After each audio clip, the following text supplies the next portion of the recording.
What's up, CHFFL?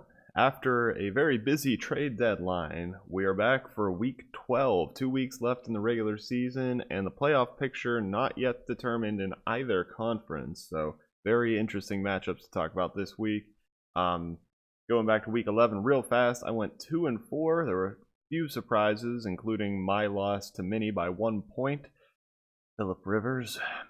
I'm 41 and 25 on the season now. Swan, as I low-key predicted in my video, was team of the week for, I believe, the 4th time this season. So congrats, Swan. Definitely having manager of the year, or whichever trophy we give for highest scoring, definitely having those vibes at this point of the season. The game of the week, Stan, with a big win over Roy. Really solidified Stan's place as the last playoff spot being his to lose, with Wes and Max nipping at his heels now. Brad upset Pa over in the High Seas Conference, which kind of threw everything into a frenzy and made my video clarifying the playoff picture all the more difficult. And then the trade deadline, as I mentioned previously. I am going to do a quick recap of the trade deadline, but first let's do waivers. Stan went out and spent everything, thinking that his matchup with Mark this week, and then who does he play next week? Max, I think. Either Max or Wes, because I know it's a big game. But he went out and spent $65 on Bo Scarborough and $12 on the Browns defense, who plays Miami this week. So great matchup at this point of the season. Marty spent $10 on Jacob Hollister, kind of filling that hype that Will Dissly was earlier in the year as the tight end for the Seahawks. Roy spent $7 on Noah Fant, and Wes spent $7 on Garoppolo to fill in for Patrick Mahomes on the bye week. Trade deadline pickups. This isn't going because some guys were kind of bounced back and forth. This is just which teams added substantial players. Marty, with of course the pickup of Zeke, he's back home.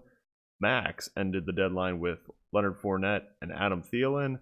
Stan got Stephon Diggs. Notably with those two guys, Thielen and Diggs are on bye this week, so neither of them helping immediately. Parker got Derrick Henry for a big conditional pick. I think seeing Henry as a good third-round keeper next year, maybe in addition to help for the rest of the season. And then I picked up my boy Gurley, just to bring the good vibes from last year and solidify the running back. I got Deshaun Watson because I was sick of streaming quarterbacks, and Allen Robinson for, I guess, the Penn State vibes, and to play him this week while I have a bunch of buys. So getting into this week's matchups, we'll start with my game against Grant, which was looking a lot different before the trade deadline with Grant selling and me buying. I have pretty much a new team with Eckler, Allen, and Kirk all on bye. It's 18-9 after Thursday. Probably a good Thursday for Grant, with Watson only getting 18 and Nyheim Hines getting the 9 points. Grant still has a chance to win this, but I'm taking my team. My floor feels so much more stable now with Gurley in the lineup, even with Eckler and Allen on the bye. Parker playing Mini. The big thing here is Parker just can't afford to have a slip up like I did against Mini. I'm able to recover from it, but Parker would really not like to lose this week. Tyreek Hill is on the bye, but he went out and got Derrick Henry for that flex value, and both teams had an okay Thursday. I'm taking Pa. He's favored by a little more than I was over Mini last week, and bearing some unforeseen happenings, he should be able to pull this win out. Last game for the High Seas. Really, there are two big game of the week caliber games this week, and this is one of them. The Megalodons, Marty versus the Salty Sea Dogs, Brad. This is one of the 3 High Sea games that I told everyone to circle on their calendar. T.Y. Hilton only put up 4 on Thursday for Marty, which is pretty rough, but he does have Zeke back. Kelsey is on the bye, but if any team were prepared for their tight end to be on a bye, it's Brad, with Zach Ertz just filling in for him. I'm taking Brad. T.Y. Hilton's bad Thursday was definitely made me feel safer with this pick. I could see Marty winning this one. It's going to be one to watch down to the wire.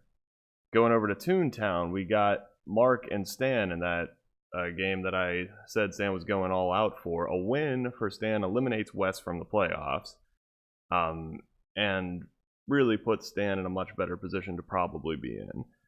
Cook And Diggs are on bye.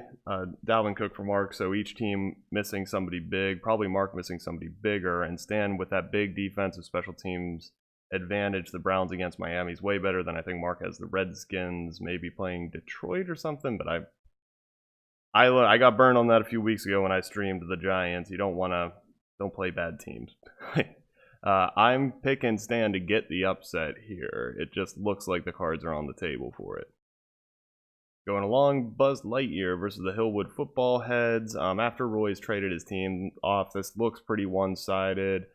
Swan again threatens to be the team of the week. Just absolutely, he has great momentum going into the playoffs. He didn't even need to buy at the deadline, and I'm taking him over Roy here. Finally, the game of the week had to make it the game of the week. Wes is Alvin in the championships versus Max is No, This is Patrick. It's a must-win for Wes, as both of his final games are, and it's very, very important for Max. He can lose this and still make the playoffs, but it's very important for him. Wes got the 27 from Hopkins on Thursday, but he has a bunch of bye weeks. With the Chiefs on bye, he's missing Mahomes and Mecole Hardman. And I think is Arizona. Yeah, Arizona. So David Johnson's out. Not that he was confidently starting Johnson anyway. Is Leonard Fournette the addition to Max's roster enough to kind of make up the gap, especially with those 27 from Hopkins? I just don't think so. With the good start, I don't see Max being able to take this one. And I see Wes surviving technically for one more week.